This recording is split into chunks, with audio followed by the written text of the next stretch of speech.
नमस्कार दोस्तों। हमारा टॉपिक चल रहा था मौलिक अधिकार और मौलिक अधिकार में हम पढ़ रहे थे समानता का अधिकार।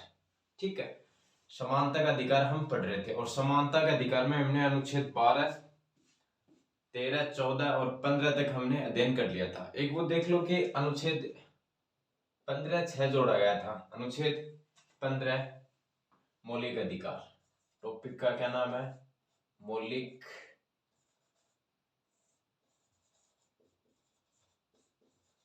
अधिकार। ठीक है, हमारा टॉपिक क्या चल रहा था? मौलिक अधिकार हमारा टॉपिक चल रहा था। ठीक है, इस मौलिक के अधिकार के अंदर हम पहला पढ़ रहे थे समानता का अधिकार। क्या पढ़ रहे थे?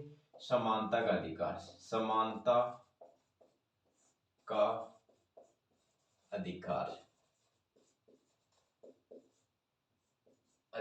ठीक है, और सभी को नववर्ष की ढेर सारी शुभकामनाएं। और ये नया वर्ष आपके जीवन में बहुत ही खुशी लेकर आए और आप नए वर्ष के अंदर कामयाबी की ओर बढ़े। यही नए वर्ष का आपको सभी को ढेर सारी शुभकामनाएं। आपको नए वर्ष की। हम पढ़ रहे थे समानता का अधिकार। ठीक है, अनुच्छेद कहां से कहां तक? अनुच्छेद 14 से 18 तक इसका उल्लेख है। हम अनुच्छेद 12, 13, 14 और 15 तक हम क्या कर चुके थे? अध्ययन कर चुके थे।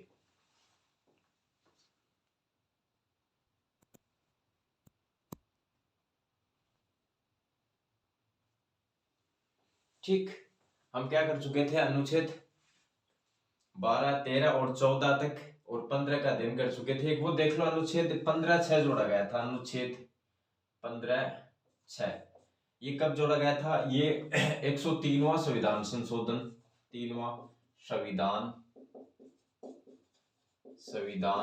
संशोधन संशोधन 2019 के माध्यम से जोड़ा गया था। और अनुच्छेद 5 व 4 में 5 व 4 में क्या किया गया था? उनके वर्गों में संशोधन किया गया था कि भाई जो भी लोग कमजोर या दुर्लभ वर्ग से आते हैं उनको 10% आरक्षण की व्यवस्था की गई थी। और जो ईडब्ल्यू से आते हैं ना, ईडब्ल्यूएस जो कोटा है ना 10% का, वो इसी संविधान संशोधन के माध्यम से दिया गया था। ठीक है, अब आगे देख लो। अब हम पढ़ेंगे अनुच्छेद 15 तक पढ़ लिया। अब हमारा चलेगा अनुच्छेद 16। अनुच्छेद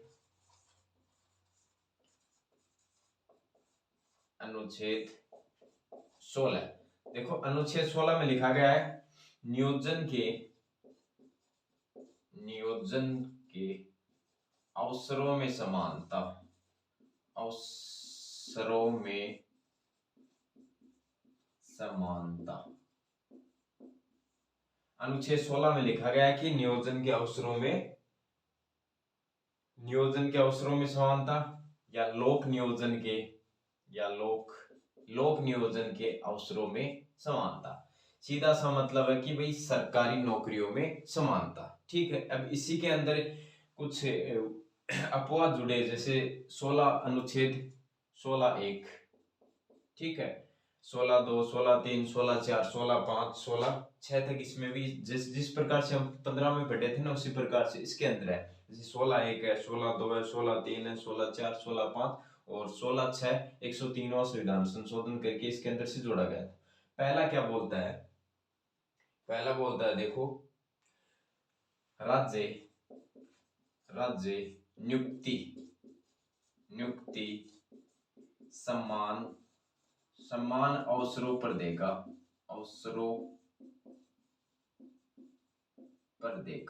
पहली बात लिखी गई है 16(1) में, राज्य नियुक्ति समान अवसरों पर देगा। अनुच्छेद फिर क्या आ जाएगा?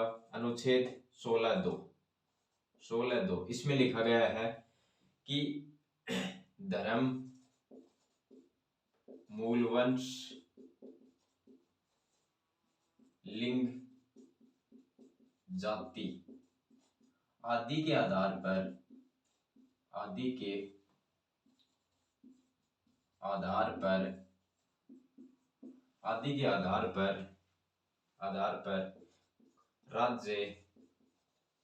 राज्य कोई भेदभाव नहीं करेगा।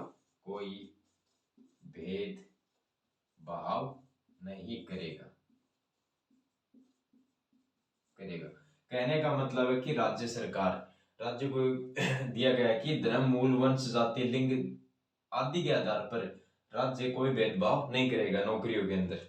अब है 16 अनुच्छेद 16(3). अनुच्छेद 16(3) में क्या लिखा गया है? अनुच्छेद 16(3) में लिखा गया है कि कोई राज्य ये नियम बना सकता है कि अपने ही, क्या बना सकता है? अनुच्छेद 16(3) में लिखा गया है कि कोई राज्य यह नियम बना सकता है कि कोई राज्य यह नियम बना सकता है, नियम बना सकता है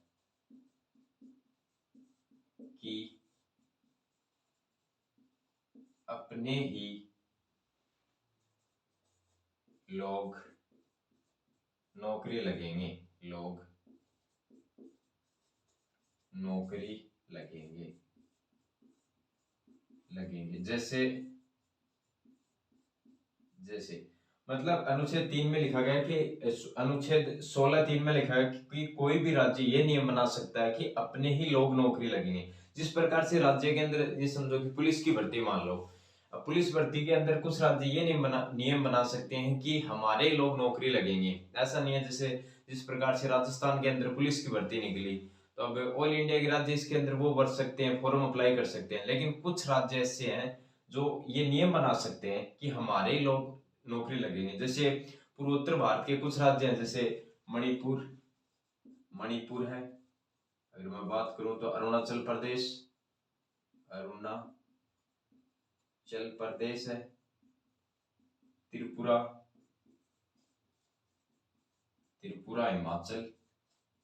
हिमाचल प्रदेश।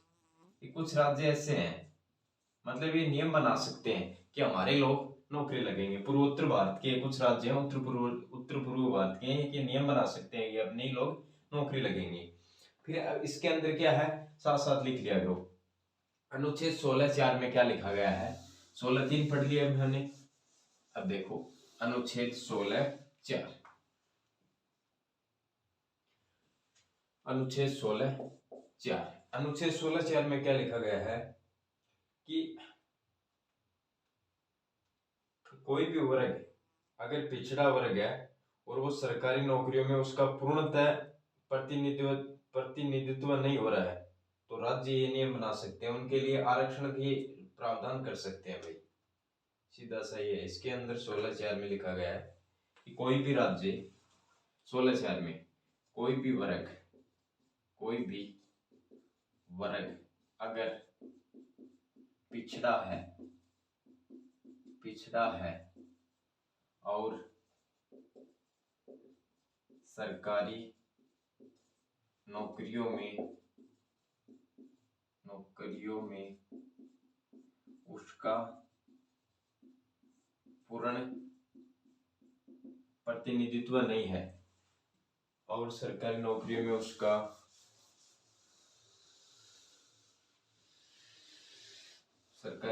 उसका पूर्ण प्रतिनिधित्व नहीं है, निधित्व नहीं है, तो राज्य उस वर्ग के लिए आरक्षण का प्रावधान कर सकता है, आरक्षण का प्रावधान कर सकता है।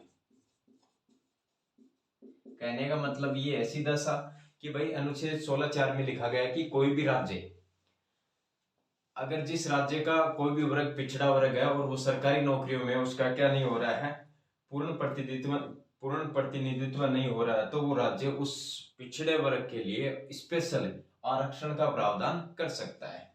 ये होगी 16(4) की बात। फिर है आगे 16(5) में ये बोलता है, ये अपवाद है भाई। 16(5) बोलता है कि धर्म के आधार पर विभेद की अनुमति देता है। धर्म के आधार पर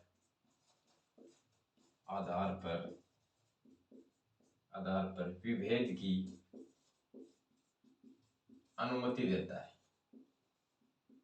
अनुमति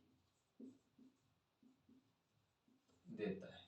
ठीक है, जिस प्रकार से समझो अगर किसी मदरसे, गुरुद्वारा, मस्जिद वगैरह के अंदर उसी धर्म के व्यक्ति क्या हो सकते हैं, उसके अंदर नियुक्त किए जा सकते हैं, अन्यथा दूसरे धर्म के व्यक्ति नियुक्त नहीं किए जा सकते। ये बात लिखी गई है अनुच्छेद 16(5) में। अब फिर है अनुच्छेद 16(6). ये वही अनुच्छेद जोड़ा गया है इसके अंदर 16(6) वो 103वां संविधान संशोधन 2019 के माध्यम से। इसमें 16(4) और 16(5) में संशोधन किया गया था, और संशोधन के माध्यम से इन दोनों वर्गों के, इसके अंदर जो भी वर्ग है अगर वो पिछड़े वर्ग है, उनका सरकारी नौकरियों में पूर्णतः प्रतिनिधित्व नहीं हो रहा है, तो उन लोगों के लिए 10% आरक्षण की व्यवस्था की गई थी 103वें संविधान संशोधन 2019 के माध्यम से। और 10% ईडब्ल्यूएस वाला मामला है ना, वो इसी के माध्यम से 16(4) के अंदर से जोड़ा गया था। कहने का मतलब कि अनुच्छेद लिखो तो लिख लो कि अनुच्छेद 16(4) व अनुच्छेद 16(5) में क्या किया गया था, संशोधन किया गया था। और संशोधन करके दोनों वर्गों के अंदर जो भी, मतलब इसके अंदर जो भी वर्ग है उनका पूर्ण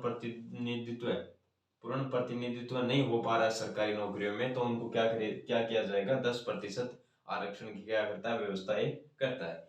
ये हो गया हमारा अनुच्छेद 16 कंप्लीट। अब देखो आगे अनुच्छेद 17।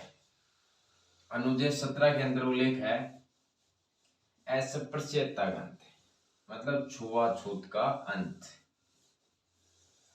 अनुच्छेद 17 किसका अंत है, अनुच्छेद 17 में अस्पृश्यता का अंत। अनुच्छेद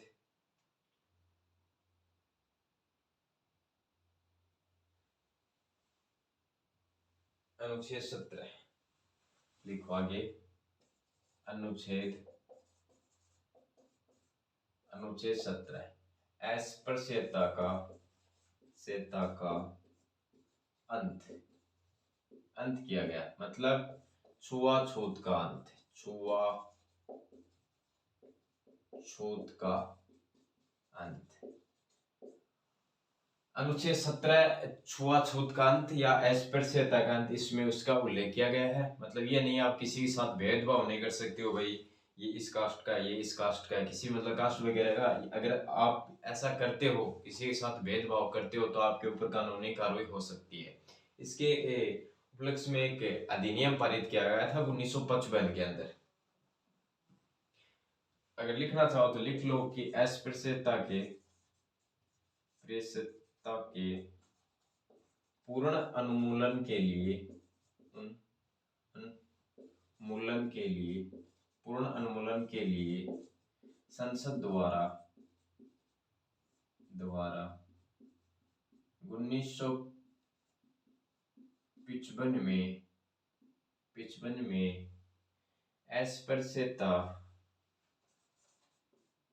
अस्पृश्यता निवारण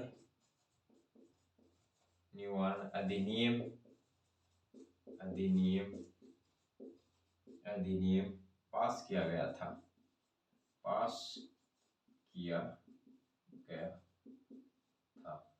ठीक है, 1955 के अंदर अगर आप इसके अंदर पाए जाते हो तो आपको कानूनी कार्रवाई आपके ऊपर हो सकती है। लेकिन 1976 में इसको परिवर्तित कर दिया गया था। 1976 में शेयर डाल लेता हूँ मैं एक बार। 1976 में इसमें क्या कर दिया गया था, परिवर्तित किया गया था, इसका नाम थोड़ा बदल दिया गया था।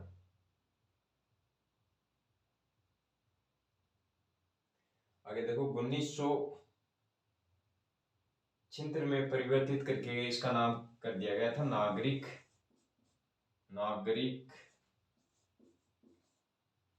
इसका नाम कर दिया गया था,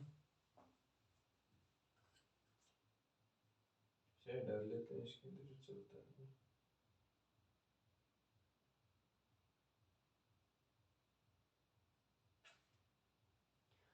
नागरिक अधिकार संरक्षण अधिनियम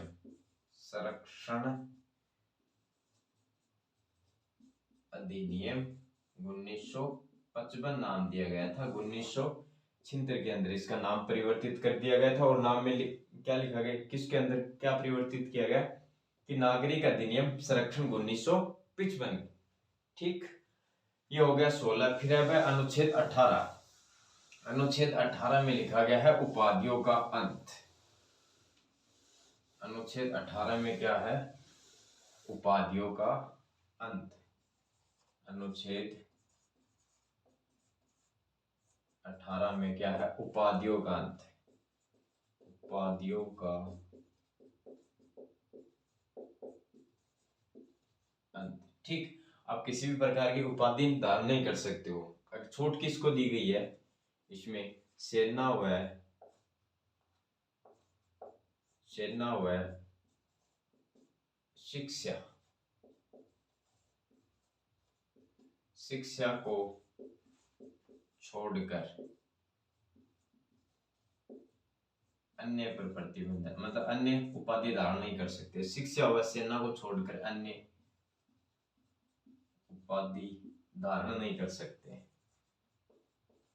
धारण नहीं कर सकते। ठीक है, अगर आपसे पूछे कि भाई अनुच्छेद 18 में लिखा गया है उपाधियों का अंत, सेना व शिक्षा को छोड़कर कोई अन्य व्यक्ति उपाधि धारण नहीं कर सकता है। ठीक है, लेकिन अगर आपको अगर आपको विदेशों से कोई सामान मिल रहा है, मतलब किसी भी देश से, तो आपको किसकी इजाजत लेनी पड़ती है? राष्ट्रपति की पूर्व अनुमति लेनी पड़ती है। अगर आप विदेश से कहीं पर भी कोई सामान प्राप्त कर रहे हो तो अनुच्छेद 18 के तहत ली जाती है वो। ठीक है, अगर लिखना चाहो तो लिख लो। विदेशों से, अगर विदेशों से सम्मान पुरस्कार लेने से पूर्व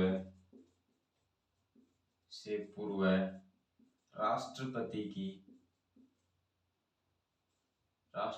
की अनुमति अनिवार्य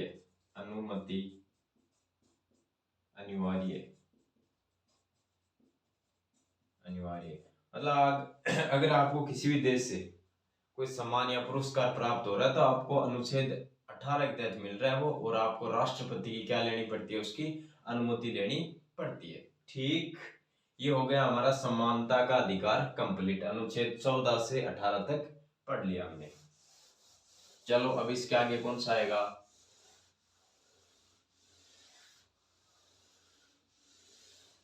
ये हमारा कंप्लीट हो गया समानता का अधिकार। अब आता है हमारा 2 नंबर स्वतंत्रता का अधिकार। क्या आएगा? स्वतंत्रता का